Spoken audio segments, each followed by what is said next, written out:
दोस्तों नमस्कार, मैं राम सूरत यादव। अब प्रधानमंत्री मोदी को लगा कि मनमानी का मतलब होता क्या है और मनमानी करने का अंजाम क्या होता है, क्योंकि जिस तरीके से सुप्रीम कोर्ट में इस समय बड़े से बड़े फैसले कर रहा है उससे पूरी बीजेपी हिल गई है और प्रधानमंत्री मोदी की नींद उड़ गई है। क्योंकि चुनावी चंदा को लेकर के, चुनावी बांड को लेकर के, इलेक्टोरल बांड को लेकर के जिस तरीके से सुप्रीम कोर्ट ने एक तरीके से रोक लगा दिया और पूरे चुनावी चंदे स्कीम को गलत बता दिया, असंवैधानिक बता दिया और पूरी तरीके से रोक लगाते हुए स्पष्ट फैसला दे दिया कि अब कोई भी व्यक्ति किसी भी पार्टी को चंदा नहीं दे सकता चुनावी बांड के माध्यम से या चुनावी चंदा के रूप में। तो आप समझ सकते हैं कि इस समय पूरी तरीके से बीजेपी एकदम अंदर तक हिल गई है, क्योंकि प्रधानमंत्री मोदी को यह कल्पना नहीं था कि इस तरीके से सुप्रीम कोर्ट का फैसला आ सकता है। लेकिन अब जिस तरीके से सुप्रीम कोर्ट ने ये इतना ऐतिहासिक बड़ा फैसला किया है उससे पूरी बीजेपी की एक तरीके से पोल खोल कर रख दी है। और जिस तरीके से घोटाले को लेकर के, भ्रष्टाचार को लेकर के प्रधानमंत्री पूरे देश में प्रचार प्रसार करते रहे कि हम प्रचार, यही पूरे देश को बताते रहे प्रचार में कि हम भ्रष्टाचार को समाप्त करने के लिए पूरी तरीके से दृढ़ संकल्प हैं। लेकिन प्रधानमंत्री मोदी का ही इतना बड़ा चुनावी चंदा के रूप में भ्रष्टाचार को चीफ जस्टिस ऑफ इंडिया ने पूरे देश के सामने रख दिया कि यह महा घोटाला एक तरीके से माना जाए कि चुनावी चंदे के रूप में प्रधानमंत्री मोदी जी ने इतना ज्यादा धन उद्योगपतियों से लिए कि आज बीजेपी पूरे देश की सबसे अमीर पार्टी बन गई है। और यही कारण है कि चुनावी बांड को लेकर के सुप्रीम कोर्ट ने इतना बड़ा ऐतिहासिक फैसला सुना दिया कि अब चुनावी चंदे के रूप में कोई व्यक्ति किसी पार्टी को चंदा नहीं दे सकता।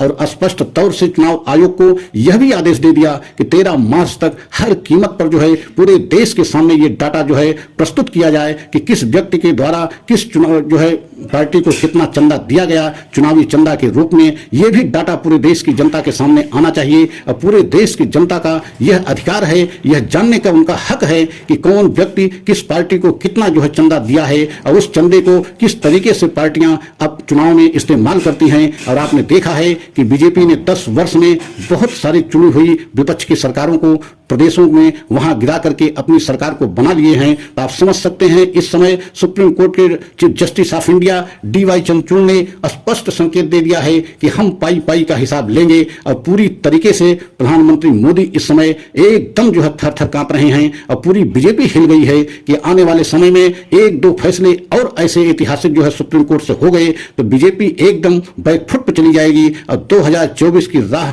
इतनी कठिन हो जाएगी बीजेपी के लिए कि जो सपना प्रधानमंत्री के है, तीसरी बार प्रधानमंत्री के बनने का, उस पर भी ग्रहण लग जाएगा। क्योंकि भ्रष्टाचार समाप्त करने की बात प्रधानमंत्री पूरे देश में प्रचार प्रसार किया। और अब जिस तरीके से चुनावी चंदा के एक महा भ्रष्टाचार में प्रधानमंत्री स्वयं फंस रहे हैं और एक तरीके से माना जाए तो फंस गए हैं। क्योंकि चुनावी चंदा स्कीम को अगर सुप्रीम कोर्ट ने एकदम गलत साबित कर दिया, असंवैधानिक करार दे दिया, तो अब इसका मतलब है कि चुनावी चंदा के रूप में बहुत बड़ा घोटाला किया गया। और इसी घोटाले के बल पर प्रधानमंत्री मोदी जी 10 वर्ष जहां चाहे वहां उस प्रदेश की चुनी हुई विपक्ष की सरकार को गिराया, वहां विधायकों को खरीदा गया, ईडी और सीबीआई के डर दिखा करके वहां के विधायकों को तोड़ा गया और वहां अपनी सरकार बना ली गई। तो अब एक एक पाई पाई का हिसाब DY चंद्रचूड़ लेने के लिए पूरी तरीके से संकेत दे दिए हैं। और जिस तरीके से चुनावी चंदा के मामले में ऐतिहासिक फैसला सुप्रीम कोर्ट से आया है उस फैसले को भी पूरा देश सलाम कर रहा है। और आने वाले समय में बीजेपी के लिए बहुत बड़ी मुश्किल बढ़ने वाली है,